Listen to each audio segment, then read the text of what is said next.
Hello guys! Hello Aries! Welcome Aries! Ito ay general reading. Pwede kang maka-resonate. Ano ba ang messages, vibration, gabay, energy para sa lahat ng Aries friends natin na nanonood? Okay Aries! Wow! Okay, so weekend tarot, weekly. Sabay-sabay na to guys. Since simula to Monday hanggang Sunday. So, April 8 to 14. Dito sinasabi na pay attention sa kung anong nangyayari, Aries, sa paligid mo. Okay? Maybe masyado kang mabilis magdesisyon. Or masyado kang excited. Or siguro masyado kang pressured, or siguro masyado kang nagmamadali. Ingat-ingat ka, kasi sa linggong ito dapat daw mag-slow down ka.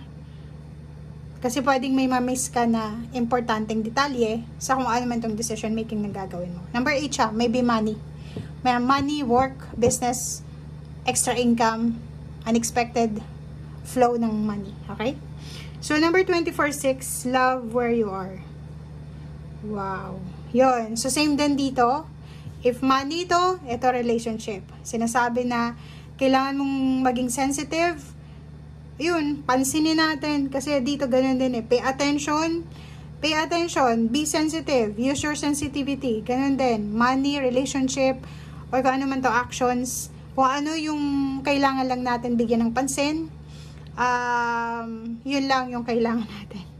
Kailangan mong i-connect yung iyong puso sa iyong isip. Lalo na kung paano mo isa sa action, yung mga action natin. Ang galing na itong barahan to. Kasi parang sinasabi sa iyo, Aries, na kailangan mo sa linggong ito na maging matalino. Kailangan maging matalino, huwag padalos-dalos, huwag kang matakot, huwag magmadali. Maging sensitive ka sa nararamdaman mo, sensitive ka sa nangyayari sa paligid mo. Iwasan ito para hindi magsisi sa huli. Parang ganun yung sinasabi ng baraha.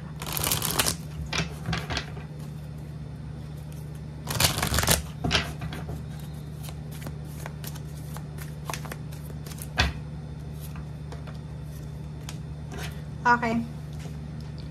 Lumabas to Aries sa Scorpio. Okay, so pwedeng ikaw ay may karelasyon na Scorpio, may kaibigan na Scorpio, ay may related na Scorpio na nandito sa trap in fear. Pwedeng may Scorpio na, or any zodiac sign, water sign, Pisces, Scorpio na siguro siya yung nasa trap in fear, siya yung natatakot, and para sa financial niyang buhay, gusto mong tulungan pero kailangan mag-ingat.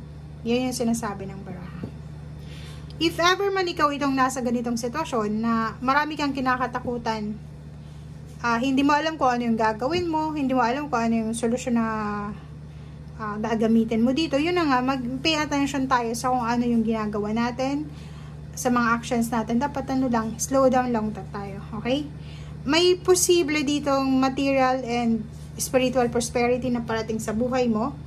So, ingat-ingat ka dahil sa linggong ito pwede kang makatagpo ng kaaway. Alam mo kung bakit ka prone sa kaaway, sa conflict? Kasi marami kang expectation, or siguro maraming mga tao sa paligid mo na nainggit sa'yo. Or siguro marami kang gustong mangyari sa buhay mo pero hindi mo alam kung saan mo sisimulan. Ganun din dito sa Scorpio. Kung may Scorpio kang asawa, boyfriend, girlfriend, kapatid, or kung sino man siyang involved na Scorpio. Okay? Expectation, i-give up mo na siguro. If may ini-expect ka,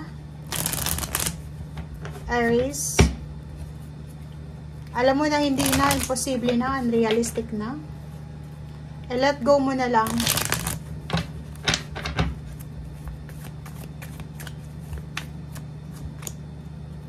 Hangman. And habang ako yung nagre-read sa'yo is nakakaramdam ako ng antok.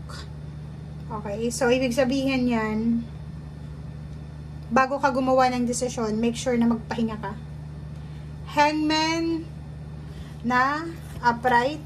Oh, kita mo? May paparating sa yung travel, progress, positive na flow ng energy. Diba? Siguro may mga nakahang na trabaho, nakahang na friendship, nakahang na relationship, nakahang na plano, or kung ano man to na nakahang sa buhay mo. Lilipat ng bahay, magta-travel, kung ano man tong nakahang, ay posibleng matutuloy na siya. Okay, so parating na yung peace of mind sa buhay mo, Aries. So, konting kembot na lang, okay? Maging consistent ka na lang, persistent and consistent ka sa kung anong ginagawa mo sa ngayon. Okay, huwag kang papayag na hanggang dyan ka na lang. Diba? Etong tatlong barahan to is sobrang ganda kasi parang sinasabi na maraming hindi natuloy sa nakaraan. Relationship, work, business, or any kinds ng mga positive movement forward na actions na hindi natuloy. Ang posibleng matutuloy na sa ngayon. Eto travel eh. Siguradong travel yan or paglipat ng bahay. Relationship naman to or peace of mind. Diba? Good health. Good health, relationship, or kano pa man. May new beginnings dito. So, yun. May mga relationship na pwedeng magsimula ulit.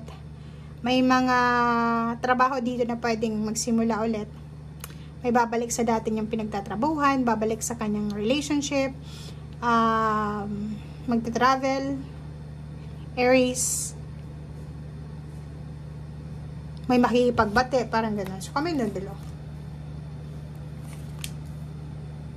So, kung makikita mo dito, meron kang konting regrets talaga. Regret, syempre, from your past. Lalo yung mga Aries dito na marami silang pera dati.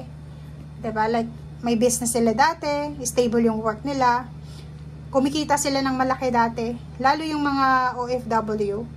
Andito ka sa 6 of Cups eh. Nagre-reminis ka eh. Sa linggong ito is parang babalik sa isip mo yung mga time na nagwi-withdraw ka na sobrang laki ng sweldo mo. Mayroon kang pagsisisi kasi parang yung etong mga alaala na ito is parang nagbibigay sa'yo ng regret eh. Na iniisip mo kung inipon ko lang sana yung perang yun sa past, siguro ngayon sobrang strong ko. Siguro ngayon may ipon ako. Siguro ngayon hindi ako namumroblema. Siguro ngayon hindi ako natatakot kung mawawalan ako ng trabaho or kung saan ako kukuha ng panggastos. Okay, so yan guys ang sinasabi ng baraha. Thank you and see you again. Bye!